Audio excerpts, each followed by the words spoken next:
Bismillahir Rahmanir Rahim. Assalamu alaikum wa rahmatullahi wa barakatuh.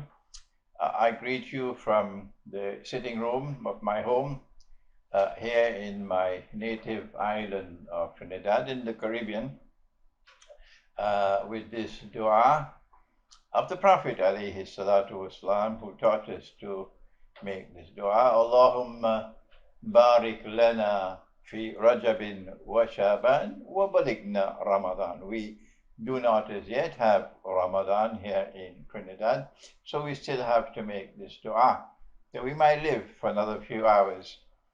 And when we see the moon, no, we don't need to see the moon anymore. When the 29th day of the month has come to an end, are you listening? When the 29th day of the month has come to an end, it is then that we look for the moon. And if the moon is seen, then the month would have come to an end, in which case Shaban would have ended and Ramadan would have commenced. Here in Trinidad, we did not see the moon last night. They did not see the moon in most of the world last night. I don't know where the moon was seen, but I guess it was in few places.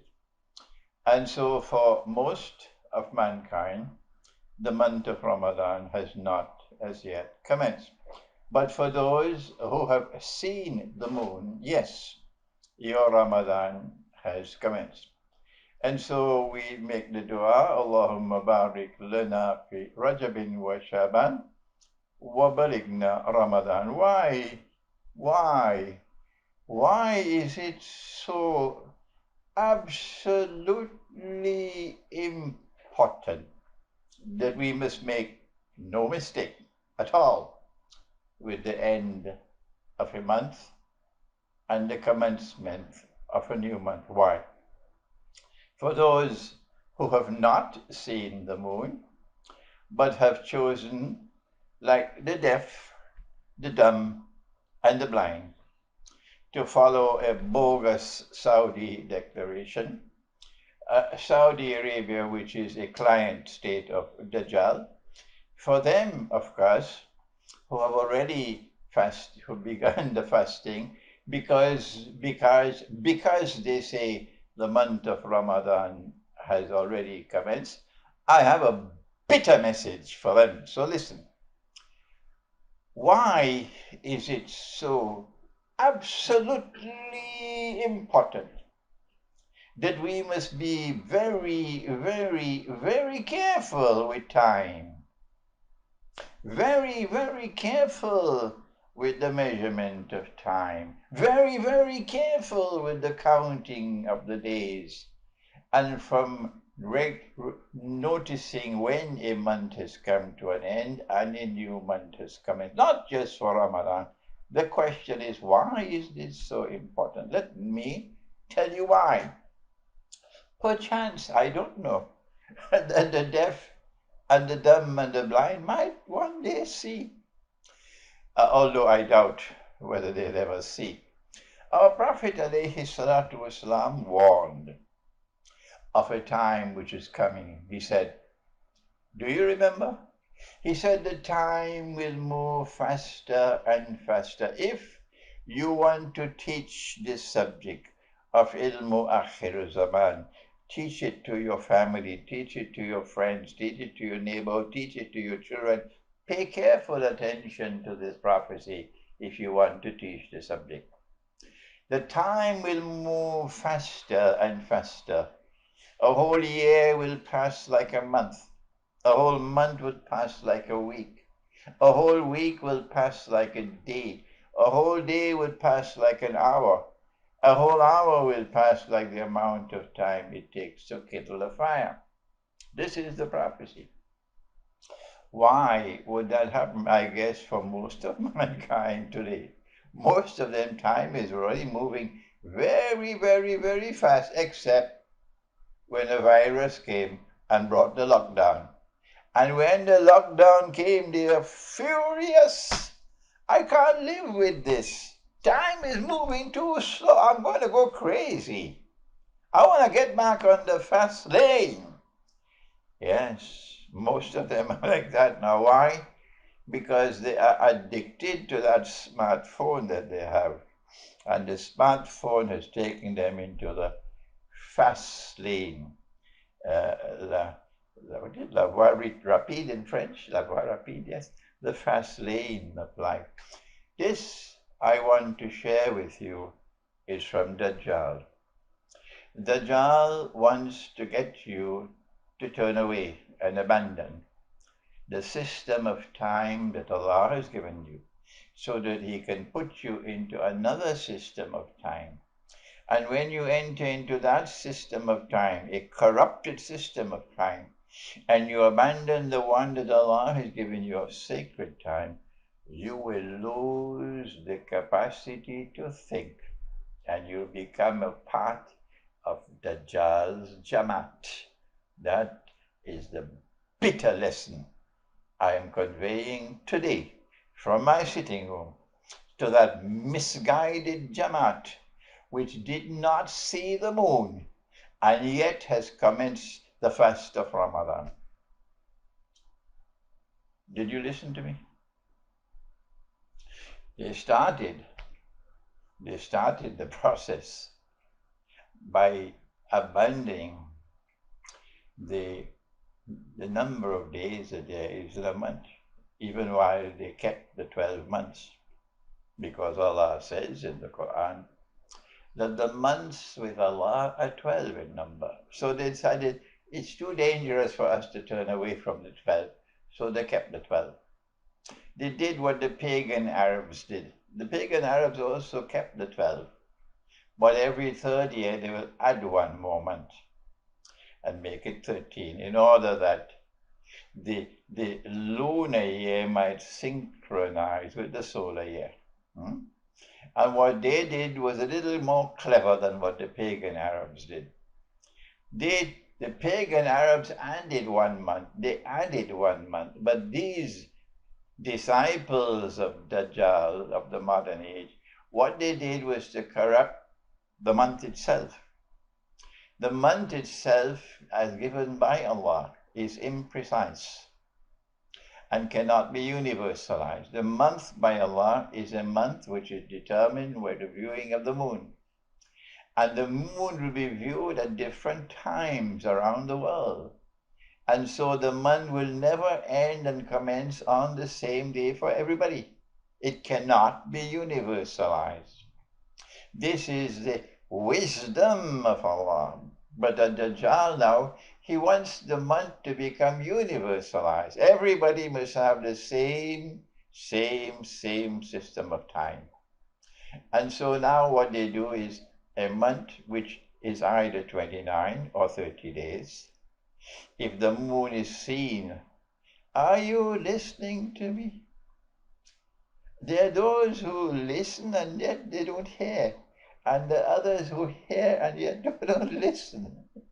Yes, there are those who listen and don't understand because they've lost the capacity to think and to understand. They've betrayed their own intellect and rational faculty for so long, while slavishly accepting anything that comes from the television, that Allah has turned off the capacity to think. Deaf, dumb, and blind.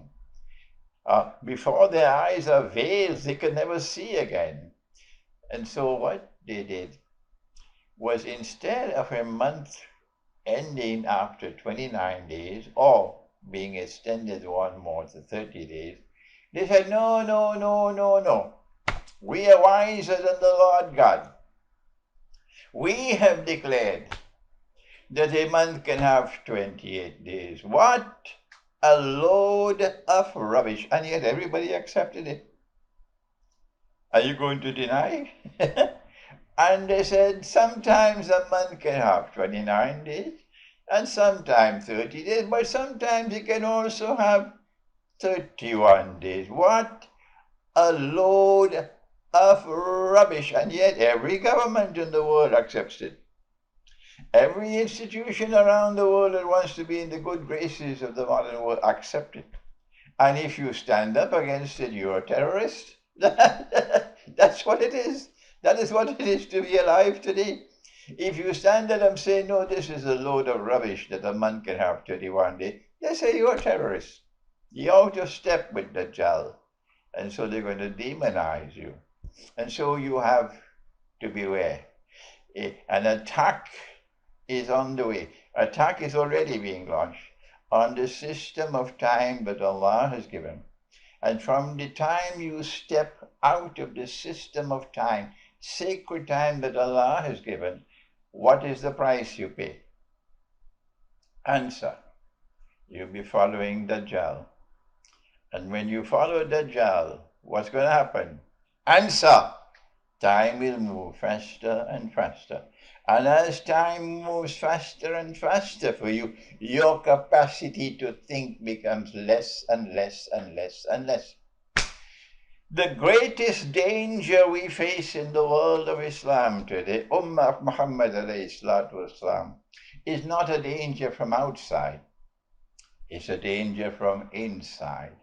A danger from the Jamaat, that huge Jamaat of people who have lost the capacity to think. They are located within our very midst. You can recognize them.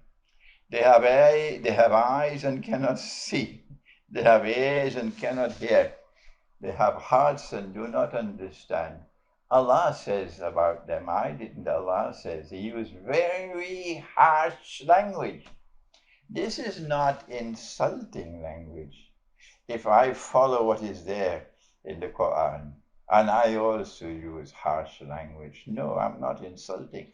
Allah says they are like cattle. And when you cannot think and you betray the deen, He says you are like donkeys. He says they are like dogs. This is in the Quran. Kamathal kalb. They're like dogs. This harsh language is in the Quran. He says they are creatures, human beings, and He refers to them as dabba. Huh? Inna sharra dawabi indallahi summul bukmul ladina la yaqilun. The worst creatures, he said, creatures, dabba.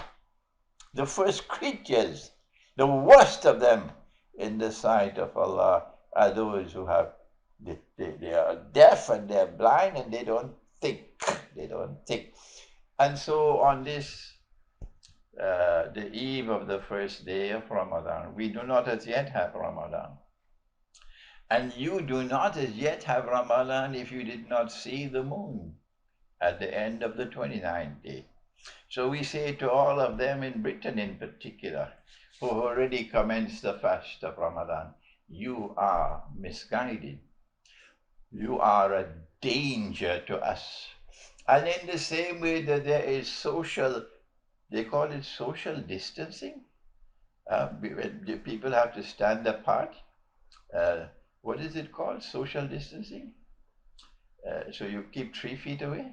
So now I'm going to coin a new term after that. We call it religious distances. We want to keep you away because you're a danger to us. This whole Jamaat, which has already started the fast of Ramadan, even though they did not see the moon, but they are following Dajjal's Saudi regime. You are a danger to us. So we assert religious distances. Get lost. We want to separate ourselves from you. I want to give them a message. The most important night of the year is Laylatul Qadr. It is better than 1,000 months. On that night, Allah sends down the angels and the ruh min kulli amr.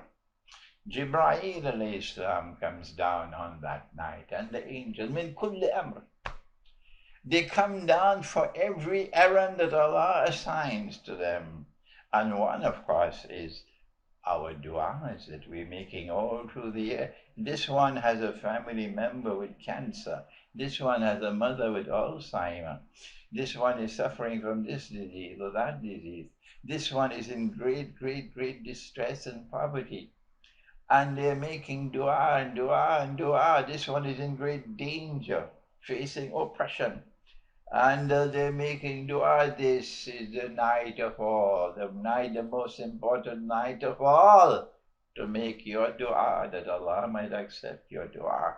Laylatul Qadr. But when the angel comes down, I'm speaking now to the deaf, the dumb, and the blind, who did not see the moon and have already started the fast of Ramadan.